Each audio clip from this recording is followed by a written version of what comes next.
Welcome to Life Transformation Radio. This show is all about life transformations and our journey from where we were to why we are doing what we are doing today. We will discuss the hiccups, the roller coasters, and the blood, sweat, and tears that has been poured out while discovering our purpose. It is all about our transformations. Here is your host, Sean Douglas. Good morning, good afternoon, and good evening. Welcome to another episode of Life Transformation Radio. I am your host, Master Resilience Implementer, TEDx speaker, business positioning strategist, and international best-selling author, Sean Douglas. This show is currently heard in over 79 countries. So whether it's your first time joining us or you've been listening to us for some time, I want to thank you to those who are listening from around the world. Life Transformation Radio is all about our transformation. Here is where we tell the stories of why we're doing what we're doing. We highlight that transformational moment that changed our lives and how we use it to then transform others and elevate their lives as well. Now, you can listen to us live right here on the Blog Talk Radio Network, Tuesday through Friday at 5:30 p.m. Eastern Time. You can also join our Facebook group, Life Transformation Radio Community, and never miss an episode by subscribing wherever it is that you listen to podcasts. Life Transformation Radio can be heard on Apple Podcasts, Stitcher, Spreaker, Spotify, TuneIn, Player FM, Radio Public, Overcast, Castbox, the Google Play Music app, which is now changing to the Google Podcasts, and Pandora. You can also join us on YouTube at Life Transformation Radio. So subscribe, rate, and review the show wherever it is that you listen to podcasts. On the show, my guests are entrepreneurs, speakers, business owners, podcasters, authors, amazing human beings that are impacting the world around them. And my guest today does exactly that.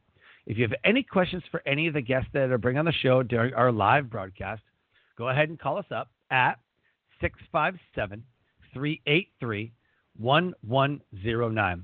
Again, the number is 657-383-1109.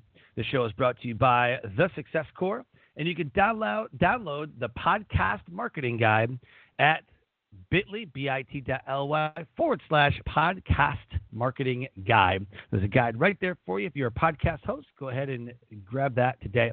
And with all that, please welcome to the show my guest for today, Kevin Rauber. Kevin, welcome to Life Transformation Radio.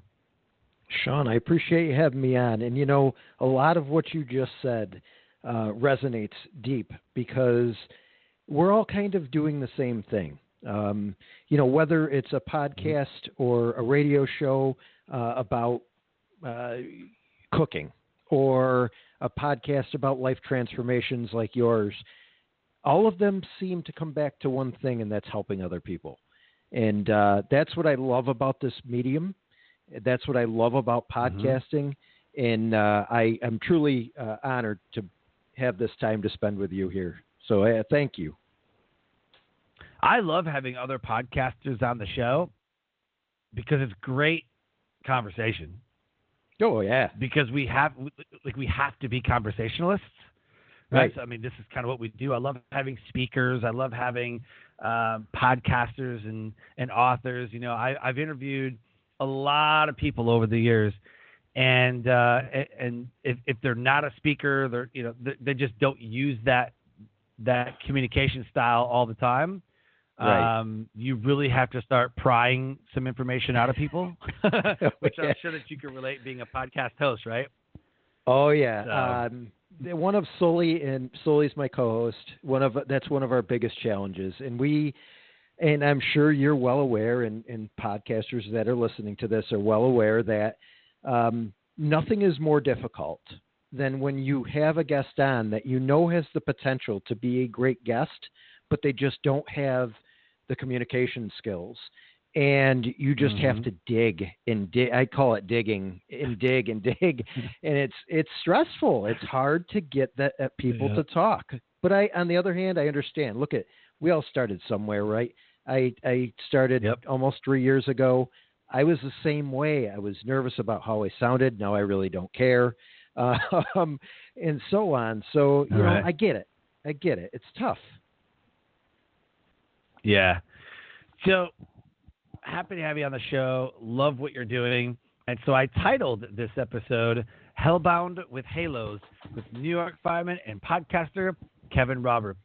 He's a New York City fireman, a podcast host of Hellbound with Halos, and owns his own rental studio called VoiceCloud Productions. Kevin started his journey as an advertising account executive in a very high-paced, cutthroat medium where he excelled at each position as he climbed the proverbial corporate ladder. He was fast-tracked and made it all the way to the top position for account executives in advertising without a degree, without any prior experience. Kevin went from living a horribly non-healthy lifestyle to eating very clean and getting into fitness. He was considered an alcohol abuser and was living a miserable life. Kevin thought that life was great until he got his first alcohol-related driving ticket. Then came the DUI. Turning his life around wasn't easy, but Kevin is now big into fitness and health, remarried and has his daughter, and now podcasting for about 3 years, hosting a very successful podcast called Hellbound with Halos. The podcast, the website, Facebook, Instagram, and Twitter, right there in the show notes. Connect with him, letting him know that you listened to his episode of Life Transformation Radio. You go to his website at voicecloudstudios.com.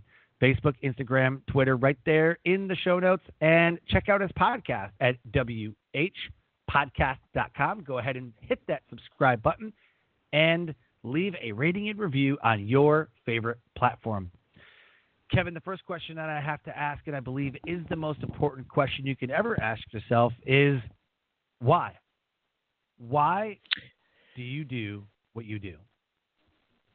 Well, when I was young, and I'm talking probably anywhere between the ages of 5 and 8 years old, every time a fire truck would go by the house, I was deathly afraid. I would run into my parents' room as though a tornado was about to bear down on our house, screaming, crying. I would not get over it until I was in bed with my parents and felt safe. I believe a lot of what I do today in getting into firefighting and having that love and that dream to be a firefighter about the age of 13 is when it hit me, was a bit of overcoming childhood trauma. I'm sure you're well aware or heard of that in the past. So It was I think it was overcoming my childhood trauma and becoming a fireman. I've had a very successful career, but again, here's what happened. I was an account executive in advertising at 20 years old. They literally had me on the fast track. I was making almost $100,000 a year at 22, 23 years old. I had a mortgage payment of probably $600-700 a month, and not much else to spend on. I didn't have a kid. I didn't have a wife. I was a bachelor, and I had a lot of money coming in. That turned into taking accounts out because it was it was advertising, and I'd take accounts out to dinner. Once, twice a week. We'd go out drinking, get home 1, 2 o'clock in the morning, repeat, and so on and so on. And while I thought I was living this great, lavish lifestyle, I was really just imploding. I didn't realize I was imploding until October of 2010, and I was actually a firefighter at this point, but the alcohol continued. 2005, I got hired as a firefighter. 2010, I got pulled over for my first alcohol-related driving offense, and it was a DUI. However, because it was the first one, they knocked it down to a traffic infraction. So if that wasn't enough to slap me in the face, I kept living the same life. I got a little bit into fitness then, but then I just went right back into the same life. I was living my dream. I was a fireman. I had life by the balls, per se. And I didn't think I had a problem with alcohol. Now, an alcoholic would be somebody's that their body physically and physiologically depends on that alcohol on a daily basis.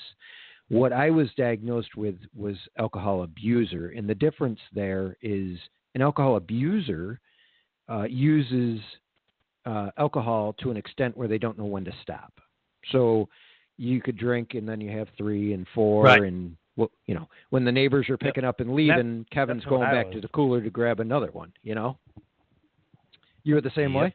That's how I was. Okay. Oh yeah. Yep. So that's a military lifestyle, man. You drink and drink and drink and drink. Right, exactly. And you know what? Honestly, Sean, the firefighting's the same way. I mean, you talk to anybody, right? You talk to anybody, and they'll be like, yeah, firemen drink all the time. You can find firemen in every bars, and you can. Is it the best stigma to have? No, I think a lot of it, and this isn't an excuse, but I think a lot of it comes down to what we see on a daily basis. And you see police officers right next to the firefighters. You see EMTs right next to the firefighters. So it's a lot of what we're dealing with at work, and it's really just a mask because we all know alcohol is a depressant, right? It does nothing. All it does is make you forget about the day for that moment, and then you wake up the next morning miserable and even more depressed. So along came the next, I don't even want to call it a slap in the face, because it got me to the point where if I didn't have my daughter with me, I probably would have committed suicide. Oh, wow. I got the DWI, and that was the actual DWI. Now, work was okay with me with the first one. I had to do, a bunch of stuff, and I had to sign a bunch of paperwork because I'm in the union and all this other stuff, and I had to go through a lot of rehab. Then the second one came. So I get home, and I'm instantaneously thinking, my life is over. I've lost my dream job. I'm done. And now I have a 3-year-old daughter that her dad's a shithead, and what now?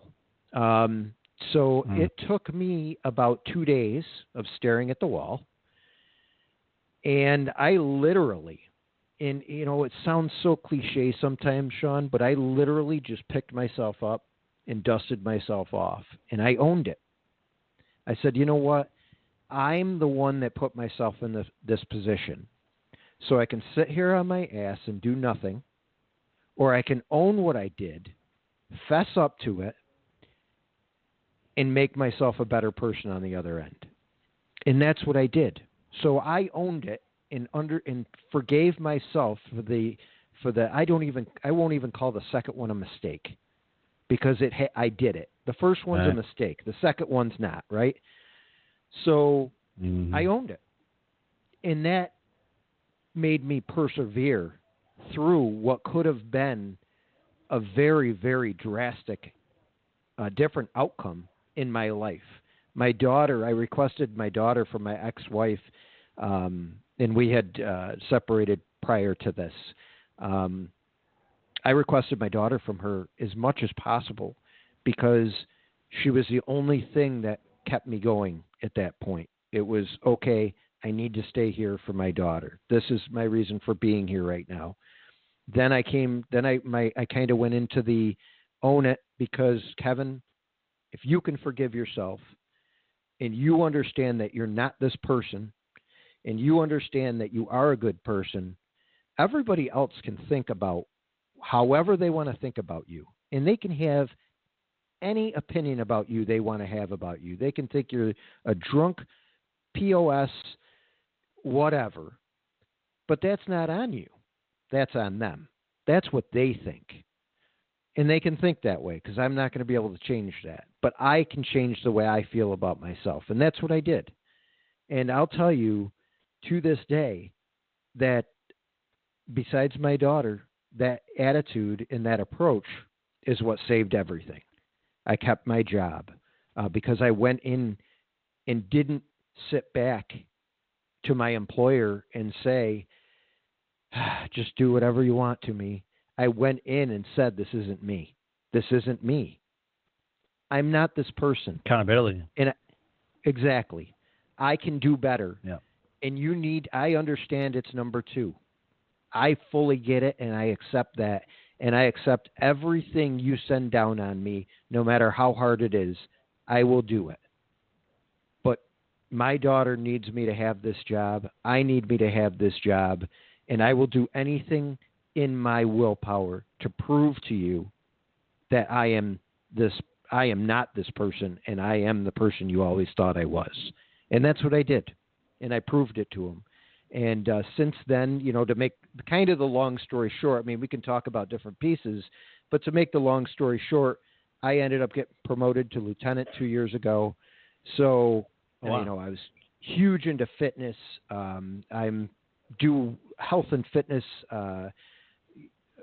presentations to our fire department in multiple companies, and do that. I'm highly respected. Now, I was before, but you know how the stigma goes with some of this stuff. You lose some respect from some people, right? And especially in the fire service. I mean, that's no holds barred. They'll let you know they think you're a piece of shit if they think you're that. So, well, especially since you respond to a lot of DUIs as a fireman, anyways. Exactly. You know what I'm saying? Like you guys respond to these DUIs when there's an accident or whatever. And, drunk driving fatalities and everything. I mean, you guys see a lot of that stuff, like, oh, alcohol was a factor. The guy was, whatever. So when one of your own is like, it's like a cop getting a, like a DUI. You're like, are you kidding me? Like you guys pull these guys over all the time. Like, what do you, right? So it's like, you're no better than those guys. So no, I totally get it. You know what? And nobody is immune to that. Especially, I wouldn't be surprised if you see it get even more and more, because the states seem to be dropping the legal limit on alcohol. Everybody's getting them, and there's people out there that have them that you don't even know they have them because they're afraid. They don't want that stigma, so they keep it quiet their whole lives. And I say, you know what? I'm, for a while, my motto was own it. You need to own whatever it is that you think you did that was bad, or that other people would perceive that is bad, whether it's you robbed a 7-Eleven or you drove drunk. You own that. Yeah. All you're doing is proving to the society and general public and your friends and your family is that you forgave yourself and you're not that person. And it's the people that hide. You almost got to wonder, like, will they do it again? Maybe. I tried to hide my first alcohol-related ticket, and then I got my second one. So I was truly thankful to my work. Like I said, I've been promoted since then. I'm a lieutenant now in my engine company. I'm thriving. I'm taking extra classes in leadership in hopes to potentially be promoted again in the near future. I've been to, extra classes for leadership and doing stuff online now with the whole COVID thing going on. And I'm big into fitness. I like health. I like staying active. My daughters and I right now are actually training for a 5K. I have 2 daughters, 11 and 8 years old, and neither of them have run before. So we're doing the Couch to 5K. You've heard of that app? Yeah. Yeah. So we're starting there, and we're going to do the 5K this summer. I decided, we're going to go out and do that as father and daughters, and we're going to accomplish something. That's awesome. Yeah. That's awesome. In the Air Force, you have highest enlisted as the Chief Master Sergeant. Yes. And you go up from there, Chief Master Sergeant of the Air Force, Chief Master, whatever. When I came into the Air Force in 2001, there was a stigma. It was almost a badge of honor. It was a rite of passage, and the joke was you couldn't dream of making chief unless you had at least one DUI, a divorce, or an Article 15. In Article 15 against Uniform Code of Military Justice, is basically a non-judicial, it's NJP, which is non-judicial punishment, which is basically you're going to forfeit your pay for X amount of months. You're going to do extra duty, and you're going to be removed of one rank. So you get demoted, right? It's just an Article 15. So a lot of people get Article 15s for various things. You beat your wife, you're going to get Article 15. Okay. You do something bad enough in the military. Let's say I broke something on an aircraft, or I did something in my job that was absolutely wrong, then lied about it, then tried to cover it up. You're not just going to get reprimanded. You're going to get an Article 15. You're going to get a stripe taken, right? You don't pay your bills, you're going to get a stripe taken. I know people who are tens of thousands of dollars in debt, and they ruin their credit and everything, and they never pay bills, and they get evicted, and you need Article 15, and you're going to get some financial counseling. Yeah. You couldn't make chief unless you got a DUI, a divorce, or an Article 15. You know, now you get a DUI, it's a career killer. You know, that stigma's gone. You get a DUI, you're going to get kicked out. You're done. The military is going to demote you, probably not going to re-enlist you. You're gone. Yep. So that's good. That's good. Yeah. Yeah. Well, as you were talking about everything, I just kept thinking, I'm like, wow, how things have changed. And, you know, you got the stigmas, I'm like, just wow, how things have changed. Yeah. I think for people like me, because, you know, like I said, Sean, that's not me. That wasn't me. And now I'm showing them the real Kevin, you know, and I've had obviously now almost 8 years since this all was going down, but I had the opportunity to show them who I really was, and that wasn't really me. And I think the whole second or even third chance, like the 3 strikes you're out, in some cases it works. On the other hand, it's a case-by-case thing. I mean, there are people out there that get a DWI that should immediately be fired because they're that type of you can tell they're that type of person that they're never going to change. That is them, and it's never going to change. So the best thing for the company, release that employee. But for the most part, and with the frequency of these alcohol-related charges, companies are finding themselves like everybody's getting them. The CFO's getting them. The human resources manager's getting them. You know, everybody's getting them. So what do? And what I think it's revealing is that there's more of an alcohol problem in this country than we originally thought. And what brought that to light was the laws. Now, whether we drop the alcohol limit to 0.04 and you get a DWI, well, obviously that's going to raise the rates of DWIs, and then they'll be all over the media saying, well, look at, you know, everybody's got a DWI now. But what does that do in society? It desensitizes society to a DWI. Everybody's getting one, so it's not a big deal anymore, right? But the problem with that is it doesn't get rid of the problem. So, you know, in America, it seems like we have issue with just putting people in jail, which I never went to jail. I want to clarify that. It was never that bad. Luckily for me, but you know, they have desensitized it so much that now when people get in trouble, they're not getting the help that they should be getting, the mental health help that they should be getting. And they're just sending these people away, you know, and I'm talking about the people, whether it's a DWI or a robbery or a burglary because they have a drug addiction, instead of getting to the root cause of what is going on, they put them in jail. And then they come out and they go right back to the same thing because that's how they make money. Instead of going and actually rehabilitating people, which is what I guess corrections, right? It's a corrections facility that they're supposed to correct people, right? You would that think. They don't do. Yeah, you know. But again, I think ultimately what it comes down to is owning it, owning what happened, and keeping your head up, and showing the world who you really are. Yeah, I have to disagree with one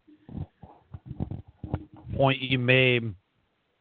Yeah, maybe we're desensitizing, the DUI, DWI. Maybe we're downplaying it, or maybe it's being highlighted for a reason. We're like, wow, we got a lot of DUIs. Like, holy crap! Right. I don't think we have an alcohol problem in the country. That's my disagreement. I don't think we have an alcohol problem. I think that I don't know if we do or not. Problem. I think we have a mental health problem. Because if you look at the people who are most susceptible to alcohol abuse, are people like you and I, high stress jobs. Because think about deployments. We go TDY all over the place. We're working 12, 14 hours a day sometimes. It is round the clock. Military just has a history of letting some steam off, right? I mean, we either go out to a shooting range or something like that, go blow some steam off, or we just go to the club and the bar and just get drunk as hell and obliterated. Whatever happens after that, right? So you look at the suicide rates, military, law enforcement, first responders, all high suicide rates. In the military, the suicide rate is 22 a day. That's what they call like the veterans, 22 a day. Yep. So 22 military veterans, whatever, military, active duty, 22 a day. If you add in the first responders to that, the statistic is 35 a day. Between military and police and fire, it's 35 a day take their life. And is it because we're not taught resilience? Is it because we're not born with resilience? Or is it because we have a high-stress job? We see a lot of death. We see a lot of stress, like to perform, life-saving, whatever steps necessary for whatever the case-by-case basis is. And it's a lot of responsibility.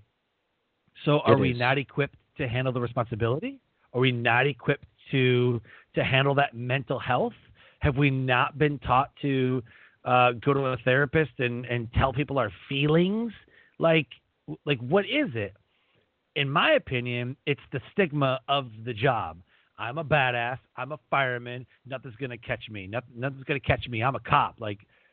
I'm military. I got this. I kill people for a living. I protect freedom. We're badasses. We're special forces. Let's do this. Not knowing that every moment of every day. So I probably couldn't. Okay, so burning buildings and things, that's awesome. Let's do it. Let's drag people out. And you watch an awesome movie is Backdraft. Love Backdraft. Let's do this. Here's what I can't do. Roll up to an accident scene and there's a 2-year-old in the car who died in a car accident. Can't do it. I can't. I would not be able to do that. I can't do that because I got a 2-year-old. Right? Yep. A 6-year-old. I got a 6-year-old. A 6-year-old is gunned down outside of her house. I can't do that. I can't do that. Yeah. Burning buildings, got it. Maybe because I don't have an emotional attachment. But that's the thing. So much for example, I remember being in 2003 in Kirkuk, Iraq, first deployment, and what they used to do is we would give out MREs during the liberation. We would give out MREs. And what ended up happening in certain instances is when the Army and Marines would roll through and clear everything, or the Air Force would come in, with our aircraft and drop bombs, whatever. Well, some of the Air Force members, we do convoy duty. I've done convoy duty about 3 or 4 times. So we just do convoy duty. Well, the Marines and Army have to go in first, usually. But we're on the same convoys then sometimes. So what would happen is, in some instances, they were strapping IEDs to children so that when we handed them MREs, they would detonate and try to kill us. They were using children as carriers. Yep. So there were instances where we were told, do not let them children come to you. if you see a bomb strapped to them, take them out. Like, oh, what the hell? Like, everybody was like, right. What are you kidding? Like, so, but it's life or death. Do you take out the kid, Sure. or do you just get blown up? Like, that message. I've seen strong men, senior NCOs, officers, lose it like downrange. Well, yeah. I mean, they don't know if down. that kid really had an IED or not, but they had to do. They had to follow the order. I mean, the order is you know, you're going to die possibly if you get the ration from this kid, or you might not. But the only way to protect yourself is to shoot him. So, right. I get it. Yeah, it's tough, man. So, you know, to combat that, we were like, just don't, you know, throw out the package of MREs. You know, like water bottles and stuff, like just toss it to them. Like don't let them, don't hand it to them. Like, I mean, we had all these ROEs and SOPs for everything that we were doing. As I think about it, and I have kids, I'm like, dude, I can't, and it sticks with you, and that stuff sticks with you. And I went through my alcohol abuse in 2008 after 3 consecutive, you know, deployments, and man, it just it gets to you, and I can't even imagine the things that you've seen. Number one, being a New York fireman is got to be tough anyways. I mean, it's not like you're in, like, you know, southern, you know, Georgia or something, you know, in like a town of 1,000 people. I mean, you're literally New York. I mean, Jesus, right? So I can't even imagine what you've seen and done and heard, and it's got to be tough, man. Well, you know, I think in firefighting in general, I think the stigma is starting to come around a little bit, and I can only speak to firefighting. I don't ride on an ambulance part-time or do any of that. I stick to just the firefighting. And what we're seeing more and more is the stigma of coming back to the firehouse and not talking about a difficult call is starting to go away, because it used to be back in the day, when you got back to the firehouse after a bad call, if you talked about it, you were weak. You weren't a strong man, and you shouldn't have been in the profession. If you can't handle what you just saw, get out. And it's since changed to more of the opposite of, if you don't come back and you have a problem, and it's found out later down the line that you had a problem with an incident in particular, you were weak because you didn't speak up. I think that in general, the help after has improved greatly.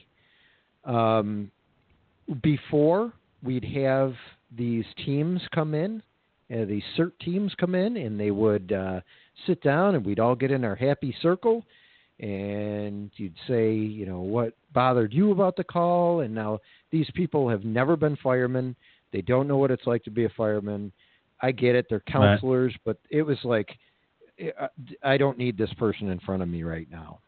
And now, you know what I mean? I mean, it's like going through, you know, it's like taking your 3-year-old to the veterinarian for a checkup. A vet doesn't treat a 3-year-old. So they've started getting more people, police, fire, that are trained in these situations to come in, so that we can relate, and they can relate, and they can talk about maybe how they handle the situation. One in particular that I can remember, I had a brand new baby at home. My daughter was one, and we went for a drowning. Baby had left, been with her aunt in the house. The aunt had a glass of wine about 1:00, fell asleep. The sliding screen door was right in the living room, and the baby crawled, opened the sliding screen door. It went right out onto the deck and right into the pool. And the baby crawled out onto the deck, flopped into the pool, and that was it for the baby. What kills me about this is we worked the baby, and we had police escort to the hospital and everything. I was ILS tech back then, that was like a step below a paramedic. And what kills me about it is that pool is still up to this day. So every time we pass that house, I see that pool. But that's, it's like one of those things. Like, I can't. What blows my mind more than anything is that family was able to leave that pool up. Where I would. There's no way in hell if my kid drowned in that pool, I would be keeping that pool up. Yep.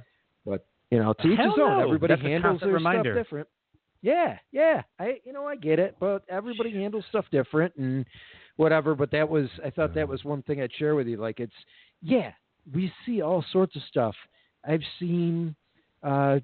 We had a rollover MVA with a girl caught the actual car. It wasn't in a movie. It was like a movie, but it wasn't a movie. Car came down, went through a ravine, came back out the ravine on the other side, upside down, and actually made a convertible out of her vehicle. So she was traveling southbound. This vehicle was traveling northbound. It got upside down, smashed, almost like remember Goose and Maverick and Top Gun when they turned their planes over and they flicked the bag.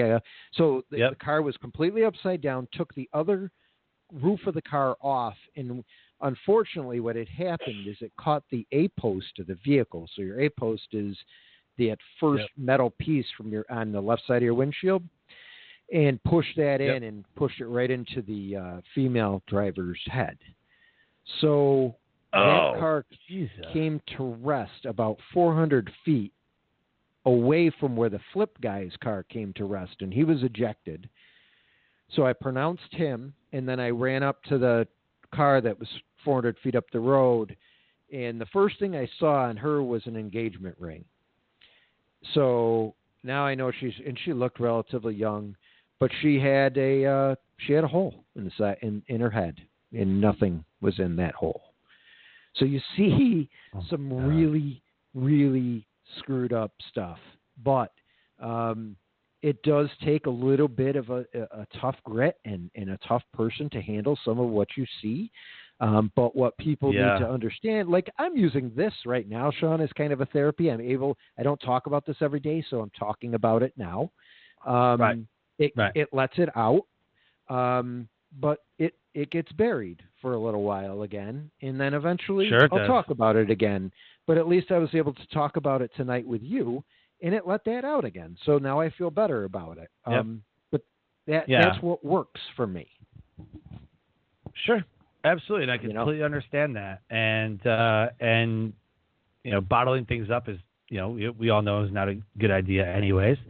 As we move towards the end of the show, I really want to hone in on what would you get, because the whole purpose of the show is life transformation, and the listeners who are listening are always looking for that one moment. They're going through something hard. How do I overcome it? And that word overcoming is overused in so many places. Yes. So transformation is about is right. Like you said, I'm not that person. I'm not a drunk, an alcoholic. This is not me. This is right. Correct.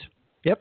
So what would be your transformational moment that changed your life and put you on the path to what you're doing today? My moment was a step-by-step process that I didn't even know I was doing. So what I did was I started making small changes in my life that I knew would have a positive impact. So I started eating a little bit better. Now, I'd still have some ice cream now and again, but I started eating better. And what happens when you start eating better? You start feeling better. Then I upped my water intake. So then I started feeling even better because I upped my water intake. Then I got into fitness. And then I knew the more that I ate healthy, the better off in fitness I would be. So my prime advice for everyone out there from my side of the story is to not try to make a wholesale change right off the bat, because it's just not sustainable. To find out who you are, it's a slow process. It's going to be some trial and error. There's going to be some things you like, and there's going to be some things you don't like in that change. but you need to find that out. And what you don't want to do is you don't want to make that wholesale change and find out you don't like any of it, because then what? You've just wasted a month of your time trying to change your life and it didn't work. So make small steps, take small bites of the elephant. You don't eat an elephant all at once, right? You eat the elephant bite by bite. So take a little bite of the elephant every day, and soon enough, you'll be setting and meeting your small goals, and then eventually you'll be reaching the big goals that you have set in mind. I think a lot of people these days set these big goals. I'm going to get $1 million. Well, why don't we back up and just set a goal of making $50 this week? And then in next month, we set a goal for making $100. And then next month, or over the next 6 months, we're going to set a goal to make $5,000, and so on and so forth. And get your mind off that end result, that end big result that's not achievable unless you meet your small goals. So set yourself small steps, small goals. You're only setting yourself up for success by doing it, because you know you're going to meet those small goals. And what happens when you meet the goals? You're successful.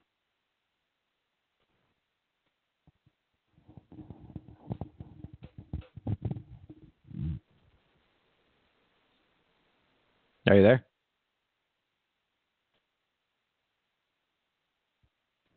In my teachings as a resilience trainer and speaking on stage as a business positioning strategist, I teach people that your daily task equals a weekly target. Your weekly target equals your monthly goal. Your monthly goal equals your 1-year vision. So start small. What are your daily tasks that need to get done? What is going to move the needle so that you hit your weekly target? What weekly targets have you set? What are your KPIs? When you've got your KPIs done, what's your monthly goal? Your monthly goal is to raise however many dollars in revenue. It's to create these many products. It's to work with these many people. It's to whatever. Well, how do we do that? And like you said, most people are like shooting for the moon, which is not wrong. It's just it's not achievable. Right. Is it?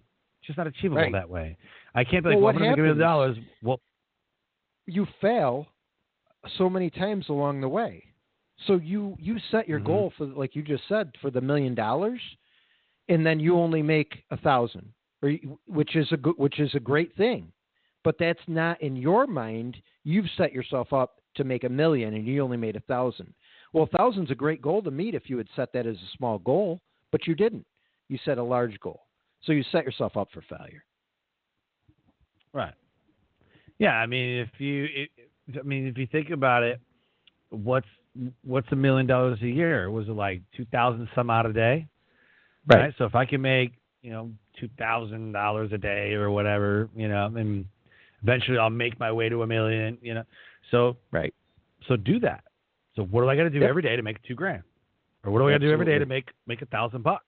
Or when I'm doing what I'm doing, what do I gotta do to make $500 a week, $1,000 a week? Like, what do I gotta do? What are my daily steps? I call them DPAs, dollar producing activities. What are my dollar producing activities that are going to generate revenue? And that's what you work on. The problem is that people want to do everything and they're good at nothing. So you're not specializing in one thing. Like you're not dispatching the fire department, right? Right. You're not dispatching the fire department.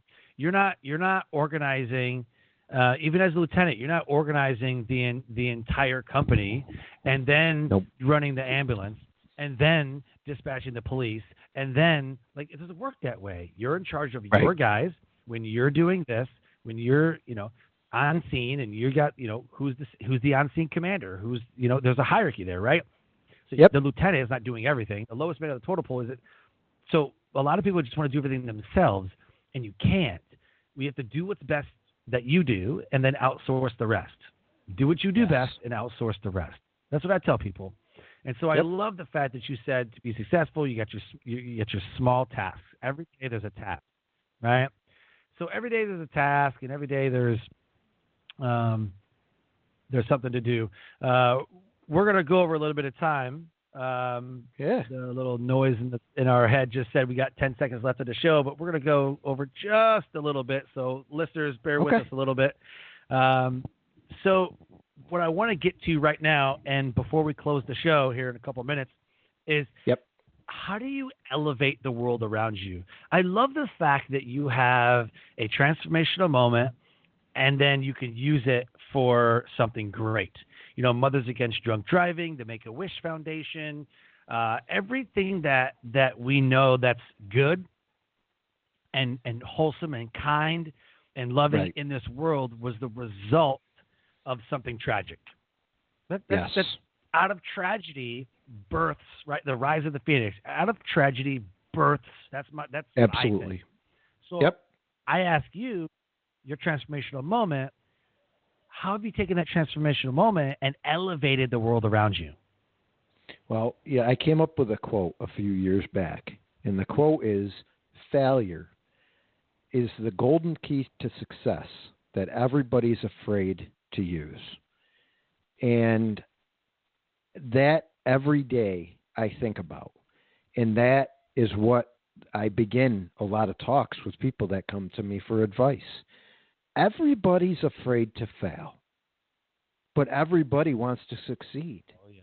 You can talk to any successful business owner, billionaires, even millionaires, even trillionaires, and they failed and failed and failed and failed. The only way you will be successful in this life is if you fail. So the first thing I tell them is learn from it and come back and learn from that failure and improve on it, because that's how you're going to succeed. And I learned that myself because I failed. I failed myself. I failed my family. I failed my daughter. I failed society, essentially, because I could have killed somebody driving drunk. Like you said back when we first started talking, I am a fireman. I know that's wrong to do. I got caught, and luckily there was no property damage. Nobody got hurt. They were both very routine, pullovers, but it was a failure.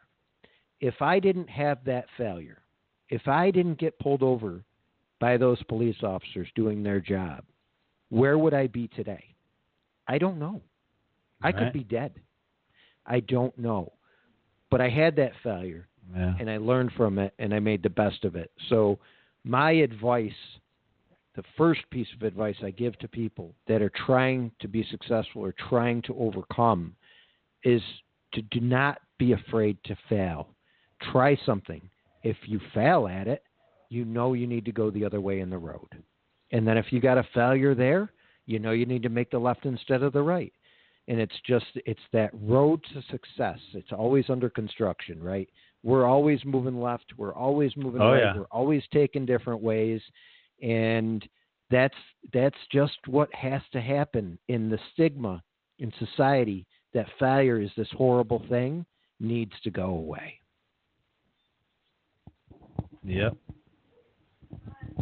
Yep, absolutely, man. Love it. And well said, man. John Maxwell has a great book called Failing Forward. And the view of failure is there's so much growth in failure. That's where all the learning is. Right. There's a great analogy and a scientific study that was done. Do you know bees scientifically are not supposed to fly at all? Really? Bees. I never knew that. Their bodies are too big. Their bodies are too big for their wings. Huh. Scientifically, they are not supposed to fly. It defies the laws of gravity, defies the laws of flight, physics. Like they look at how, because if you look at like wasps and hornets and different other flying bugs, their wings are bigger than their body. Right. Exactly. But not bees. Bees are the opposite. Bees are the opposite. Their wings I'm never going to look at a body. bee the same now. So they did a scientific study where they brought a bunch of bees into space and put them in zero gravity. They died. They really? had said that. They had said that bees died in space because there's no resistance. Bees need that resistance. They need that toughness. Right. It's hard for them to fly, right? So that's what they speculate. That's their hypothesis, is that when you've taken the stress out of it, then that's it. They're done. Same thing with the biodome. They actually built a legit biodome in 1991. I don't know if it was based off the movie with Pauly Shore, but they actually built the biodome in 1991 in Arizona. And after a couple of years, they had these huge California redwood trees, massive trees. Scientists could push those trees over no problem. And actually pushed those big trees over and broke a bunch of stuff. And they're like, well, how'd that happen? Couldn't find out. They created the perfect environment. Hardly any wind, just the right amount of wind. They got watered. No rain, no thunderstorms, no lightning. The temperature was set just right. 70, 72 degrees, beautiful sunshine. Everything was regulated. There was nothing to counteract the growth from those plants and from those trees. What they found out was that as high as those trees grew, their roots were superficial. So when they did feel stress, they were instantly broken. Right. So they reasoned that humans have to feel stress. It's how we grow stronger. It's how we get bigger. It's like going to the gym. You know this. Resistance on your body goes stronger, right? Yep. It's the same thing. That's one of the you go through hard stuff. One of my favorite memes, and you've probably seen it. You're a successful guy, and it was circulating our population on social media. But it's the iceberg, and you see the tip of the iceberg, and then you see underneath the iceberg. I think there's another one that's got a tree and then all the roots have all the different failure and the stress and the blood, sweat, and tears. And I'm like, man, that resonates probably with so many of us that, these successful people in this world busted their butts to get where they are. It wasn't a cakewalk. They weren't handed it. They busted their butts. And, people just, that's the other problem with society. People these days just want everything, and they want it now, and they don't want to have to work for it. And, the plain and simple thing of it is there's people like you and I and many, many others. Again, great thing about podcasting is we can reiterate the fact that that's just not the way, and that you do got to work. And if you do want abs, it's not about doing 300 crunches. You got to eat broccoli and chicken every day. It's abs are made in the kitchen. That is a 100% scientific fact. You can do 500 crunches a day, and you'll build up your core, but you won't see them abs. So you got to eat right. So that's so funny. Abs are made in the kitchen. That's funny. What I think is incredible about this is, and you touched on it, man. I told my 17-year-old, it's like, man, you have no idea. When you turn 18, which is next February, I was like, life is gonna punch you in the mouth. Life doesn't care about your feelings, bro. Life doesn't care what you think you're entitled to, and life doesn't care what you think is owed to you. It just doesn't. Right. Maybe colleges do. Maybe certain people care about your feelings, but life doesn't. So you want to be successful, man, you better grow some tough skin, man, because life's going to punch you in the mouth.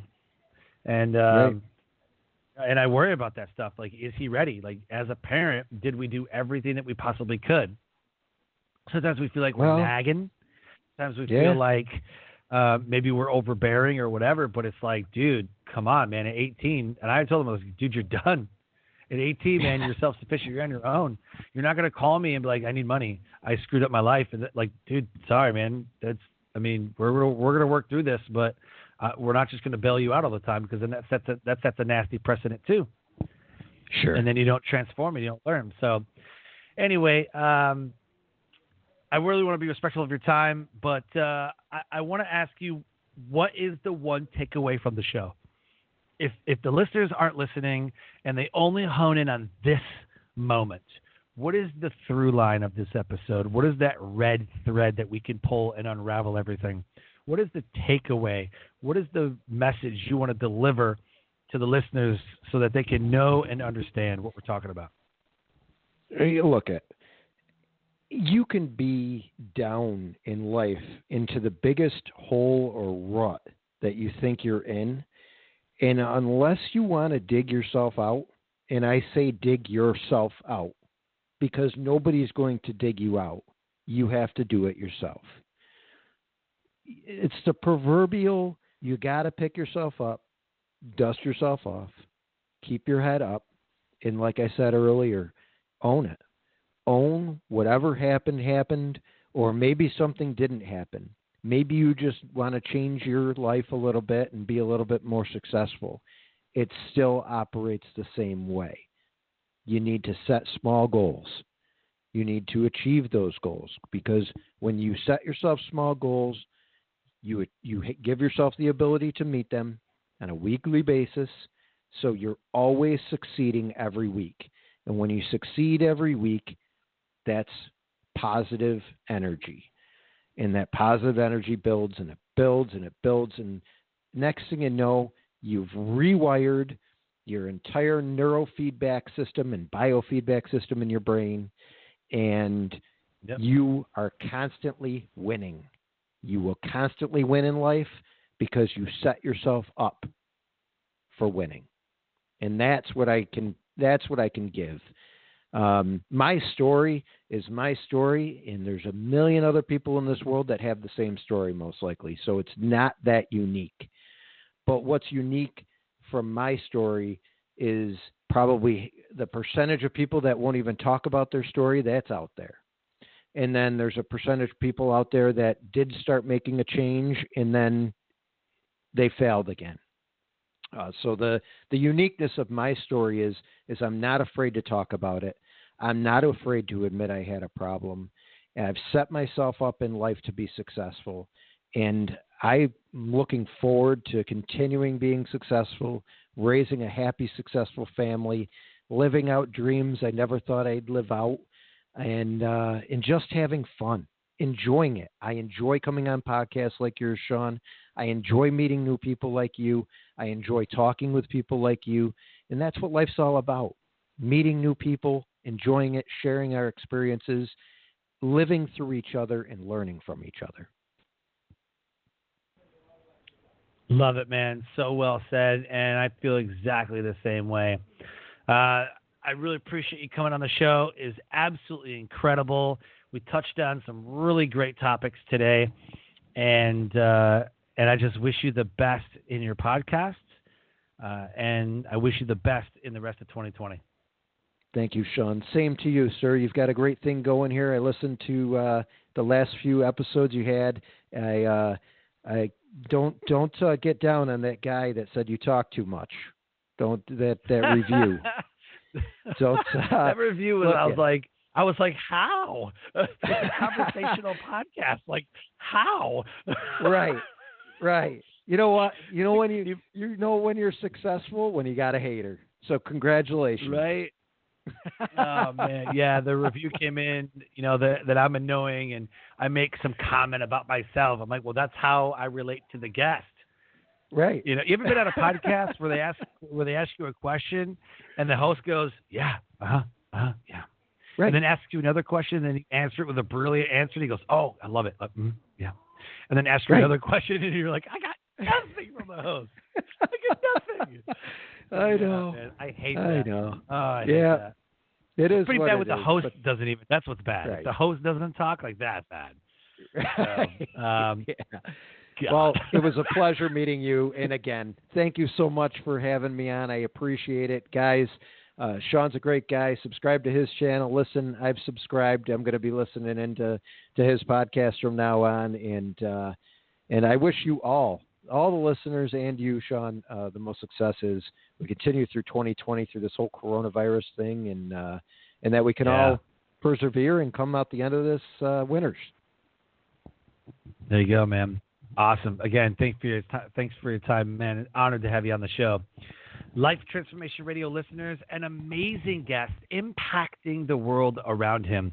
If anything's resonated with our conversation today on Life Transformation Radio with Kevin Rauber, podcast host of Hellbound with Halos, reach out to him via the website, voicecloudstudios.com. Go to hwhpodcast.com, Facebook, Instagram, Twitter, right there in the show notes. Send him a friend request. Don't be creepy. Letting him know that you listened to the episode of Life Transformation Radio. Subscribe to his show on your favorite podcast platform and subscribe to Life Transformation Radio. Leave us rating and reviews on our show. No matter what you feel about us, leave us those ratings and reviews. Let us know what you think. This show is brought to you by the Success Core, a speaker, entrepreneur, and leadership academy. Download the podcast marketing guide at the link bit.ly/podcast marketing guide. And with that, I close the show by saying live your brand. Find opportunities every day to live out the core values that you hold deep in your heart. And I call this living your brand. So until next episode, live a great life.